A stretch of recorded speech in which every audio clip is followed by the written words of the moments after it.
Well, my very complex relationship with fear began when I was 13 years old and someone tried to kidnap me. Little scrapbook photo here of me at 13. I just finished my freshman year of high school, and when I say it was my first encounter really with primal fear, it probably shouldn't have been. My parents divorced when I was young, and out of that divorce came a really healthy and just amazing friendship between my parents and their ability to co-parent my brother and I. So I didn't deal with the back and forth, the fighting, the pressure, all of those things I think a lot of children of divorce went through. I had a very happy childhood. I was never afraid to love both of my parents. I was never afraid to speak out about the kind of life that I wanted to live. And but all of that changed when this happened. So one day, I was walking home from school. I was living in Southern California at the time, and was seeing some friends during summer, and all of a sudden, I felt this body behind me, and I keep walking, and the spidey senses start tingling, and I kind of glance behind me, and I see a man walking very briskly toward me, so I speed up, and I don't run, because I think, I'm 13, I'm fearless, I'm not afraid of anything, no one's out to get me, but I could feel as though I was in a slightly dangerous situation. So I begin walking very quickly, and he starts talking to me. What's your name? Just tell me your name, I think I know you. And I say, Michelle, and I keep walking. And as I do that, I kind of glance behind me, and I see I definitely don't know this person. So I keep walking. And we're nearing the edge of campus, and the school had surrounded by chain link fences. And at the end of the school line where I was walking, there was an alleyway that led to a parking lot and then a series of townhomes. And he says, I know that you live near me. Where do you live? And I'm going, I'm not going to tell you where I live. I'm not crazy. My parents taught me better than that. And he says, if you tell me where you live, I'll leave you alone, I promise. And I said, oh, I live right there. Thinking, oh, he's not going to do anything because I am so close to where my house is. And that instigated him to grab me. So he put his arm around my neck and his other hand on my backside, and he began dragging me up this hill. And he said to me, I'm going to put you in my car, and we're going to leave.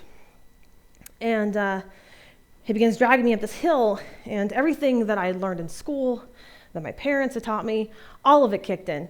And I start, flailing, kicking. He's got his arm under my chin, and I'm starting to not be able to breathe. But I dig down, and I'm scratching him, and eventually it loosens up enough that I can start to scream. And I start screaming and screaming. And this person comes out of one of the townhouses nearby, and he drops me, and I run. So I run home, I tell my parents. They're very afraid, obviously, of our lives and whether I've been followed and all those things. And 3 weeks later, they decide to move me and our family to Idaho Falls. And that's how I ended up here. After that experience, as you can imagine, I was very afraid of very normal things, going outside, riding my bike, things that a 13-year-old probably shouldn't be afraid of. But eventually I got to the point where I loved myself and I understood that I didn't need to own that fear anymore and that I could choose a different path. So fast forward. I graduate from college, I find this great job, and I'm back here in Idaho Falls after school. And I meet someone. So we begin dating, and he has about a 15-month-old son, and I find out shortly after we began dating that the relationship that he was in resulted in another pregnancy and that she had a baby on the way. And it was at that point in time where I said, okay, I'm right out of school, I'm beginning my life. Am I ready for this family? And I believe that I was. So I took on that responsibility. We got married, and I still remember going to the store because, when you have a pregnancy and you go through that, there's baby showers, there's people to call, there's books to read, you've got months and months to prepare. I had about 3 weeks at this point. I know, I'm crazy, okay? And all of my parents, who are the most amazing people and, raised me in a household where I was told every single day that I was loved and I was valued, I thought, I can do this. It's fine. It's great. So I remember going to the store and picking out bottles and diapers and clothes and spreading them out on the bed and saying, I think this is what you need to raise a child. I think this about covers it. And I found out that, parenthood is not like babysitting, right? You need more than some toys and a few things. I remember going to the store and buying my first bottle of ibuprofen. I remember learning about baby powder and how you couldn't just throw it on the infant. All of these things that people have many months to prepare for that I had very, very little time. So fast forward again. My next major experience in fear. So you don't get married to get divorced, right? Nobody's standing at the altar thinking, can't wait for that one day where we sit in a lawyer's office and decide that it's all over. Nobody's preparing for that, right? And I was not prepared for the fear that I felt in that space. Fear of being alone, fear that your children are going to be messed up, fear that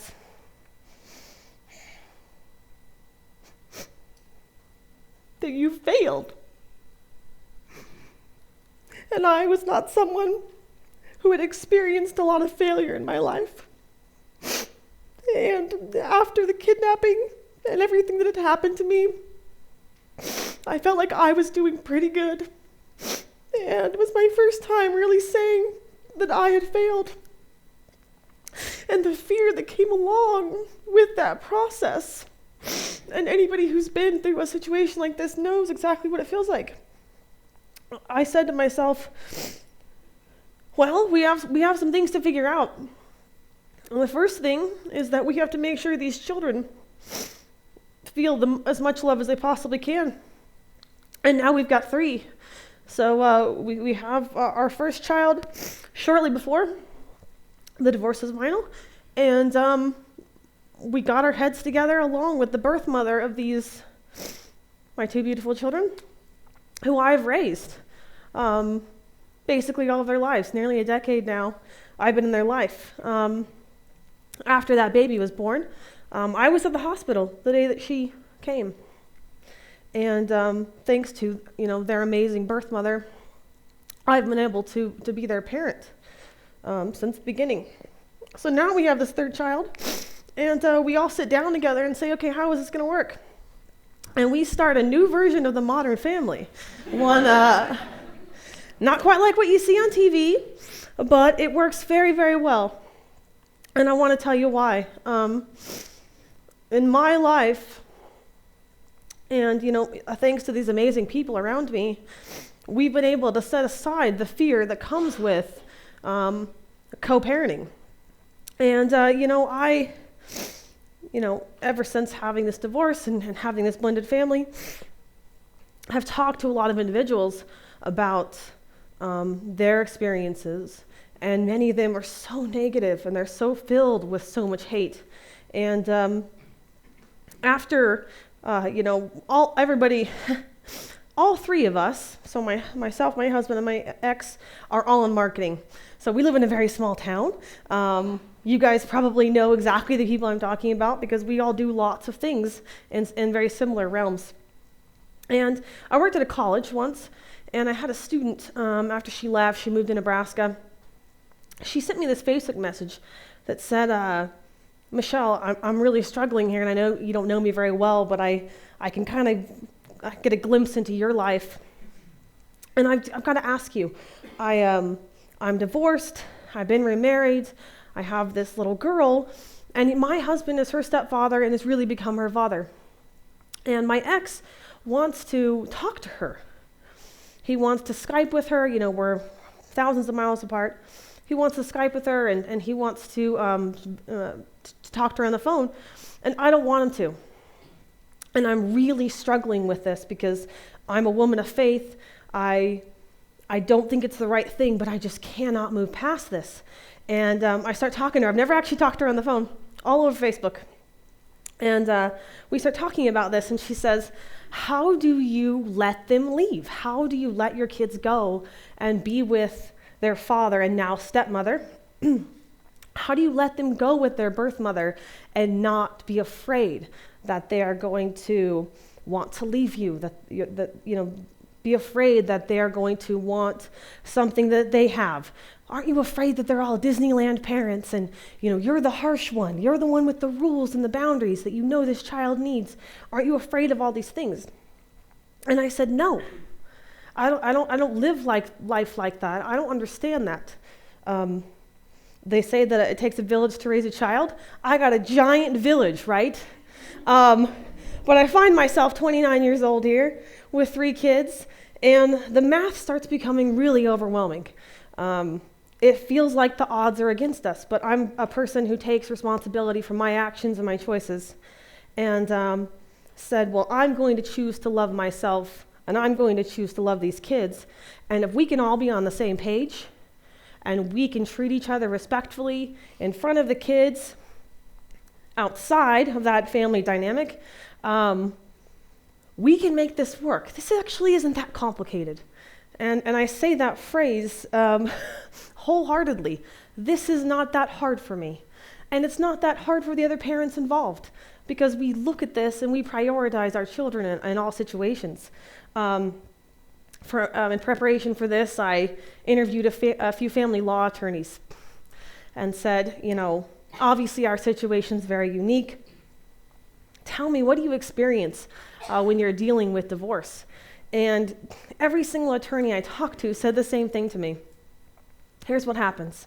They're both parents of the year until they split up. And then all of a sudden, we get into these meetings, whether it's mediation or our private meetings, and I hear the same thing. I want to punish the other parent as much as I possibly can. I will do whatever it takes to hurt them. And that always involves the children in some way, whether that's removal of visitation.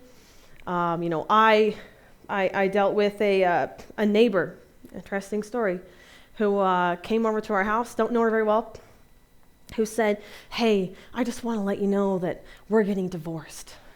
And, so if you don't see my now ex-husband around, I don't want you to, just so you know, this is what's going on. And me and my husband were sitting there listening, and I said, so how are you doing? She's like, I just, I feel so good. The weight is off my shoulders, but now I just got to figure out my plan. And my plan is to move as far away from him as I possibly can, so that I don't have to deal with him, basically.